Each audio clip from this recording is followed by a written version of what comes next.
ಜೈಲಿನಲ್ಲಿ non veg ಎಣ್ಣೆ ಬಾಟಲ್ಗಳು ಮದ್ಯ ಕುಡಿದು ತೇಗಿ ಭರ್ಜರಿಯಾಗಿ ಡ್ಯಾನ್ಸ್ ಮಾಡಿದ್ದಾರೆ ಜೈಲಿನ ಕೈದಿಗಳು. ಜೈಲಿನ ಕೈದಿಗಳು ಬಿಂದಾಸ್ ಆಗಿ ಲೈಫ್ ಅನ್ನು ಎಂಜಾಯ್ ಮಾಡ್ತಾ ಇದ್ದಾರೆ. ಜೈಲಿನಲ್ಲಿ ನಾನ್ ವೆಜ್ ಇದೆ, ಎಣ್ಣೆ ಬಾಟಲ್ ಇದೆ, ಮದ್ಯವನ್ನ ಕುಡಿದು ಬಿಂದಾಸ್ ಆಗಿ ಭರ್ಜರಿಯಾಗಿ ಜೈಲಿನ ಕೈದಿಗಳು ಡ್ಯಾನ್ಸ್ ಅನ್ನು ಮಾಡಿರುವಂತದ್ದು.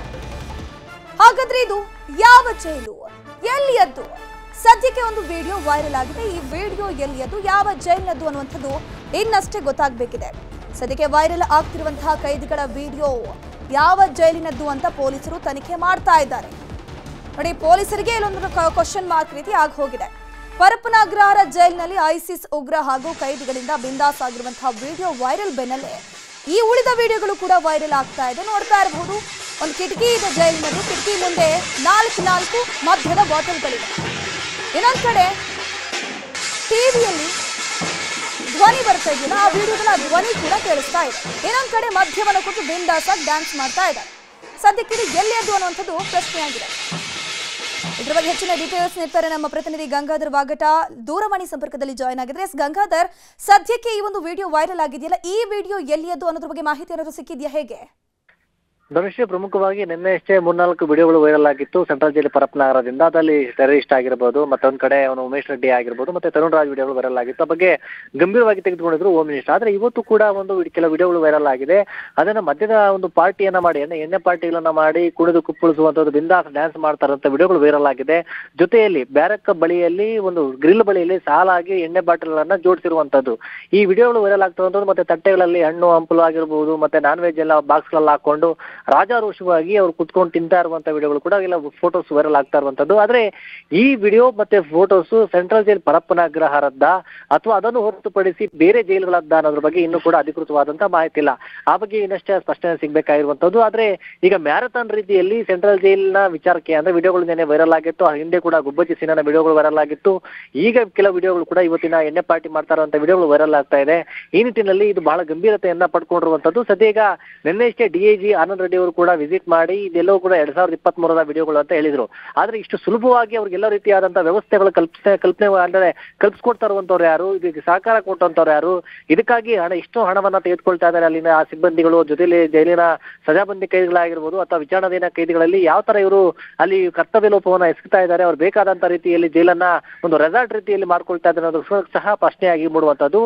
ಆದ್ರೆ ಇವೆಲ್ಲವೂ ಕೂಡ ವಿಡಿಯೋಗಳು ಏನು ವೈರಲ್ ಆಗಿದೆ 2023ರ ಅಂದ್ರೆ ಈಗ ದಯಾನಂದ್ ಅವರಾಗಿರ್ಬೋದು ಅಥವಾ ಅಲ್ಲಿನ ಚೀಫ್ ಸೂಪರಿಂಟೆಂಡೆಂಟ್ ಅವರು ಬಂದಿರುವಂತದ್ದು 1 ವರ್ಷದ ಹಿಂದೆ, ಅಂದ್ರೆ ಕೆಲವೊಂದು 6-7-8 ತಿಂಗಳು ಆಗಿರಬಹುದು. ಆದ್ರೆ ಅದಕ್ಕೂ ಹಿಂದೆ ಈ ತರ ವಿಡಿಯೋಗಳು ಬಂದಿರುವಂತದ್ದು. ಈಗ ವೈರಲ್ ಮಾಡ್ತಾ ಇರುವಂತ ಉದ್ದೇಶ ಏನು, ಈ ವಿಡಿಯೋಗಳು ವೈರಲ್ ಆಗ್ತಾ ಇರುವಂತ ಸಂದರ್ಭದಲ್ಲಿ ಅದು ಅದರ ಜೈಲಿನ ವ್ಯವಸ್ಥೆ ಏನಿದೆ ಅಂತ ಕೂಡ ಈ ಚಿತ್ರಣ ಫುಟೇಜಲ್ಲಿ ಗೊತ್ತಾಗುತ್ತೆ. ಸದ್ಯಕ್ಕೆ ಆ ಬಗ್ಗೆ ತನಿಖೆ ನಡೆಸಲಾಗ್ತಾ ಇರುವಂತದ್ದು. ಮತ್ತೆ ಈ ಬಗ್ಗೆ ಗೃಹ ಸಚಿವರು ಕೂಡ ಗರಂ ಆಗಿ ದಯಾನಂದ್ ಅವರಿಗೆ ರಿಪೋರ್ಟ್ ಕೊಡೋಕೆ ಹೇಳಿದ್ದಾರೆ. ಒಂದ್ ವೇಳೆ ಅವರಿಗೆ ರಿಪೋರ್ಟ್ ಸರಿಯಾಗಿಲ್ಲ ಅಂತಂದ್ರೆ ಮತ್ತೆ ಒಂದು ಸ್ಪೆಷಲ್ ಟೀಮ್ ಇನ್ವೆಸ್ಟಿಗೇಷನ್ ಮಾಡಿಸ್ತೀವಿ ಅಂತ ಕೂಡ ದಯಾನಂದ್ ಅವರು ಕೂಡ ಅಂದ್ರೆ ಹೋಮ್ ಮಿನಿಸ್ಟರ್ ಕೂಡ ಹೇಳಿರುವಂತದ್ದು ಒಂದು ಸ್ಟೇಟ್ಮೆಂಟ್ ಅನ್ನ ಬೆಳಗ್ಗೆ ಕೊಟ್ಟಿದ್ದಾರೆ. ಆದ್ರೆ ಟೆರರಿಸ್ಟ್ ಗೆ ಇಂಪಾರ್ಟೆಂಟ್ ಅಂದ್ರೆ ಒಬ್ಬ ಶಂಕಿತ ಉಗ್ರ ಶಕೀಲ್ ಕೈಯಲ್ಲಿ ಮೊಬೈಲ್ ಸಿಕ್ಕಿದೆ, ಅವನು ರಾಜಾರೋಷವಾಗಿ ಮೊಬೈಲ್ ಯೂಸ್ ಮಾಡ್ತಾ ಇದ್ದಾನೆ ಅಂತ ಅವನಿಗೆ ಬೇಕಾದಂತ ವ್ಯವಸ್ಥೆ ಒಳ್ಳೆ ಮನೆಯಲ್ಲಿ ರೀತಿಯಲ್ಲಿ ಕುತ್ಕೊಳ್ಳೋ ತರ ಕುತ್ಕೊಂಡು ಮಾತಾಡ್ತಾ ಇರುವಂತ ಒಂದು ವಿಡಿಯೋ ವೈರಲ್ ಆಗಿದೆ. ಇದೊಂದು ಆತಂಕಕಾರಿ ಅಂತ. ಯಾಕಂದ್ರೆ ಒಬ್ಬ ಟೆರರಿಸ್ಟ್ ಕೈಯಲ್ಲಿ ಮೊಬೈಲ್ ಕೊಟ್ರೆ ಅವತ್ತ ಏನ್ ಮಾಡ್ತಾ ಇದ್ದಾನೆ, ಯಾರ ಜೊತೆ ಕಾಂಟ್ಯಾಕ್ಟ್ ಅಲ್ಲಿ ಇದ್ದಾನೆ, ಜೈಲಲ್ಲಿ ಇಟ್ಕೊಂಡು ಎಲ್ಲ ವ್ಯವಹಾರಗಳು ಮಾಡ್ತಾ ಇದ್ದಾನೆ ಅನ್ನೋದು ಕೂಡ ಪ್ರಶ್ನೆ ಮೂಡುವಂತದ್ದು. ಈ ನಿಟ್ಟಿನಲ್ಲಿ ಎನ್ಐ ಅಧಿಕಾರಿಗಳು ಕೂಡ ಜೈಲಿಗೆ ವಿಸಿಟ್ ಮಾಡ್ತಾರೆ ಅಂತ ಕೂಡ ಹೇಳಲಾಗ್ತಾ ಇರುವಂತದ್ದು. ಧನುಶ್ರೀ, 3 ವಿಡಿಯೋಗಳು ನಾವು ದೃಶ್ಯದಲ್ಲೂ ಕೂಡ ನೋಡ್ತಾ ಇದೀವಿ. ಸದ್ಯಕ್ಕೆ ಈ 3 ವಿಡಿಯೋಗಳು ಒಂದೇ ಜೈಲಿನದ ಅಥವಾ ಬೇರೆ ಬೇರೆ ಜೈಲಿನದ, ಹೇಗೆ ಅಂತ? ಖಂಡಿತವಾಗಿಯೂ ಕೂಡ ಅಂದ್ರೆ ಈಗ ಏನು ವೈರಲ್ ಆಗಿರುವಂತಹ 3 ವಿಡಿಯೋಗಳೇನಿದೆ ಅದರಲ್ಲಿ ಕೂಡ ಅಂದ್ರೆ ಹಿಂದೆ ನಿನ್ನೆ ರಿಲೀಸ್ ಆದಂತ ಎಲ್ಲಾ ವಿಡಿಯೋಗಳು ಕೂಡ ಪರಪ್ಪನಗ್ರಹಾರದ್ದು. ಇವತ್ತು ಎಣ್ಣೆ ಒಂದು ಮಧ್ಯದ ಬಾಟಲಿಗಳಿರುವಂತಹ ವಿಡಿಯೋ, ಡ್ಯಾನ್ಸ್ ಮಾಡುವಂತಹ ಒಂದು ವಿಡಿಯೋ ಏನಿದೆ ಇವೆಲ್ಲವೂ ಕೂಡ ಸೆಂಟ್ರಲ್ ಜೈಲ್ ಪರಪ್ಪನಗರದ ಅಥವಾ ಬೇರೆ ಜೈಲ್ದ ಅನ್ನೋದ್ರ ಬಗ್ಗೆ ಇನ್ನಷ್ಟೇ ಅದ್ರ ಬಗ್ಗೆ ಮಾಹಿತಿ ಸಿಗ್ಬೇಕಾಗಿದೆ. ಆದ್ರೆ ಕೆಲವರು ಹೇಳ್ತಾ ಇರುವಂತದ್ದು ಅದು ಒಂದಿನ ಜೈಲಿನ ಮೂಲಗಳ ಮಾಹಿತಿ ಪ್ರಕಾರವಾಗಿ ಇಷ್ಟು ದೊಡ್ಡ ಬ್ಯಾರಕ್ಲಿರುವಂತದ್ದು ಸೆಂಟ್ರಲ್ ಜೈಲ್ದೆ ಅಂತ ಕೆಲವರು ಹೇಳ್ತಾ ಇರುವಂತದ್ದು. ಅದು ಇಲ್ಲ ಬೇರೆ ಕಲಬುರಗಿ ಅಥವಾ ಬೆಳಗಾಂ ಇರ್ಬೋದು ಅನ್ನೋ ಕೂಡ ಮಾಹಿತಿ ಇರ್ತಾ ಇದೆ. ಆದ್ರೆ ಸ್ಪಷ್ಟವಾಗಿ ಇದೇ ಒಂದು ಜೈಲಿನದ್ದು ಆ ವಿಡಿಯೋಗಳಂತ ಕೂಡ ಇರಲ್ಲ. ಇನ್ನು ಕೂಡ ಅದ್ರ ಬಗ್ಗೆ ಸ್ಪಷ್ಟನೆ ಸಿಕ್ಕಿಲ್ಲ. ಅದ್ರ ಬಗ್ಗೆ ಇನ್ನಷ್ಟೇ ಅಧಿಕಾರಿಗಳು ತನಿಖೆಯನ್ನು ನಡೆಸಿದಂತ ಬಳಿಕ ಏನು ಇದು ವಿಡಿಯೋಗಳು ವೈರಲ್ ಆಗ್ತಾ ಇದೆ, ಆ ನಂತರ ಅದರ ತನಿಖೆಯನ್ನು ನಡೆಸಿ ಆ ಬಗ್ಗೆ ಒಂದು ಮಾಹಿತಿ ಸಿಗ್ಬೇಕಾಗಿರುವಂತದ್ದು. ಧನುಶ್ರೀ ಪೂಜಾರಿ, ಥ್ಯಾಂಕ್ ಯು ಗಂಗಾಧರ್ ವಾಗಟ ತಮ್ಮೆಲ್ಲ ಡೀಟೇಲ್ಸ್ಗಾಗಿ. ಈಗಾಗಲೇ ಪರಪ್ಪನಗ್ರಹಾರ ಜೈಲಿನಲ್ಲಿ ಕೈದಿಗಳಿಗೆ ರಾಜ್ಯಾತಿಥ್ಯ ಸಿಗ್ತಾ ಇದೆ. ಈ ರಾಜ್ಯಾತಿಥ್ಯ ವಿಚಾರಕ್ಕೆ ಸಂಬಂಧಪಟ್ಟಂತೆ ಜೈಲಾಧಿಕಾರಿಗಳ ವಿರುದ್ಧ ಗೃಹ ಸಚಿವ ಡಾಕ್ಟರ್ ಜಿ ಪರಮೇಶ್ವರ್ ಗರಂ ಆಗಿದ್ದಾರೆ.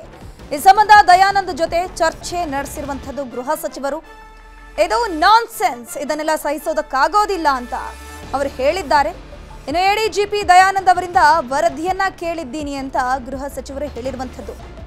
ಎಡಿಜಿಪಿ ದಯಾನಂದ್ ಅವರಿಂದ ತನಿಖೆಗೆ ಹೇಳಿದ್ದೀನಿ, ಎಲ್ಲಿ ಏನಾಗಿದೆ ಅನ್ನೋದ್ರ ಬಗ್ಗೆ ನೀವು ಮಾಹಿತಿನ ಕೊಡಬೇಕು ಅಂತ ಹೇಳಿದ್ದೀನಿ. ಈ ಸಂಬಂಧ ನಾನೇ ಅಧಿಕಾರಿಗಳ ಸಭೆಯನ್ನ ಕರೀತೀನಿ ಅಂತ ಗೃಹ ಸಚಿವರು ಹೇಳಿಕೆಯನ್ನ ಕೊಟ್ಟಿದ್ದಾರೆ. ಸರ್ಕಾರ ಏನಿದೆ ಇದನ್ನ ಗಂಭೀರವಾಗಿ ಪರಿಗಣಿಸುತ್ತೆ. ವರದಿ ಬಳಿಕ ಉನ್ನತ ಮಟ್ಟದ ತನಿಖೆಯನ್ನ ಮಾಡ್ತೀವಿ, ತನಿಖೆಗೆ ಸಮಿತಿಯನ್ನು ಕೂಡ ನಾವು ರಚನೆ ಮಾಡ್ತೀವಿ ಅಂತ ಪರಮೇಶ್ವರ್ ಹೇಳಿಕೆಯನ್ನ ಕೊಟ್ಟಿದ್ದಾರೆ. ಇದು ಭದ್ರತೆಯ ವಿಚಾರ. ಹಾಗಾಗಿ ಪರಮೇಶ್ವರ್ ಅವರು ಈಗಾಗಲೇ ಆಕ್ಟಿವ್ ಆಗಿದ್ದಾರೆ. ಇದೇ ವಿಚಾರಕ್ಕೆ ಸಂಬಂಧಪಟ್ಟಂತೆ ದಯಾನಂದ್ ಅವರ ಜೊತೆ ಸಭೆ ಕೂಡ ನಡೆಸಿದ್ದಾರೆ, ಚರ್ಚೆಯನ್ನು ಕೂಡ ನಡೆಸಿದ್ದಾರೆ. ಆಕ್ಷನ್ ತೆಗೆದುಕೊಳ್ಳಿ, ತನಿಖೆ ಆಗಬೇಕು ಅಂತ ಕೂಡ ಹೇಳಿದ್ದಾರೆ. ಹಾಗಾಗಿ ಮಂಗಳೂರಿನಲ್ಲಿ, ಬೆಳಗಾಮಲ್ಲಿ ಇಲ್ಲೆಲ್ಲ ಆದಾಗ ಅಧಿಕಾರಿಗಳನ್ನ ಕೆಲವರನ್ನ ಸಸ್ಪೆಂಡ್ ಮಾಡಿ ಅವ್ರ ಕ್ರಮನೂ ಕೂಡ ತಗೊಂಡಿದ್ದೇವೆ. ನಾನು ನಿನ್ನೆ ಕೂಡ ನಮ್ಮ ಯಾರು ಇನ್ಚಾರ್ಜ್ ಇದ್ದಾರೆ ದಯಾನಂದ್ ಅವರು, ಅಲ್ಲಿ ಎಡಿಜಿಪಿ ಅವರನ್ನ ನಾವು ಮುಖ್ಯಸ್ಥರನ್ನಾಗಿ ಮಾಡಿದ್ವಿ. ಅವರು ನಿನ್ನೆ ಏನೋ ರಜೆ ಇದ್ದಾರೆ ಅಂತ ಇದ್ರು. ನಾನು ಮಾತಾಡಿದೆ ಅವರಿಗೆ, ಪದೇ ಪದೇ ಈ ರೀತಿ ಆಗ್ತಾ ಇದೆ, ಯಾರು ಇದಕ್ಕೆ ಹೊಣೆ ಆಗ್ತಾರೆ, ಯಾರು ಸೂಪರ್ಡೆಂಟ್ ಇದ್ದಾರೆ, ಯಾರು ಕೆಳಗಿನ ಲೆವೆಲಿನ ಅಧಿಕಾರಿಗಳಿದ್ದಾರೆ, ಅವ್ರ ಮೇಲೆ ಇಮಿಡಿಯೇಟ್ ಆಗಿ ಕ್ರಮ ತಗೊಳ್ಬೇಕು, ನನಗೆ ವರದಿಯನ್ನು ಕೊಡಬೇಕು ಅಂತ ನಿನ್ನೆ ಕೇಳಿದ್ದೇನೆ. But I will not tolerate this nonsense. Enough is enough. ಯಾಕೆಂದ್ರೆ ಇದು ತುಂಬಾ ಈ ರೀತಿ ಆಗಬಾರ್ದು. ಇದು ಹಂಗಂತ ಹೇಳಿ ಸ್ಟಾಫ್ ಕಮ್ಮಿ ಇದ್ದಾರೆ ಅಂತೇಳಿ ಟಿವಿ ಕೊಟ್ಬಿಡೋದು, ಅವ್ರಿಗೆ ಮೊಬೈಲ್ ಕೊಡೋದು ಅಥವಾ ಇನ್ನೇನೋ ಕೊಡೋದು, ಇವೆಲ್ಲ ಮಾಡಿದ್ರೆ ಜೈಲ್ ಅಂತ ಅನ್ನಿಸ್ಕೊಳ್ಳೋದೇ ಇಲ್ಲ. ಅದಕ್ಕಾಗಿ ನಾನು ವರದಿ ಕೇಳಿದ್ದೇನೆ. ನಾನು ಇಮಿಡಿಯೇಟ್ ಆಗಿ ನಾನೇ ಒಂದು ಸಭೆ ಮೀಟಿಂಗ್ ತಗೊಳ್ತೀನಿ. ಅದಕ್ಕೆ ಸೀರಿಯಸ್ ಆಗಿ ತಗೊಂಡು ಅದಕ್ಕೆ ಕ್ರಮ ತಗೊಳ್ಳೋದಕ್ಕೆ ನಾನು ಸಭೆಯನ್ನ ಕರೀತೇನೆ, ಅಧಿಕಾರಿಗಳ ಸಭೆಯನ್ನು ಕರೀತೇನೆ.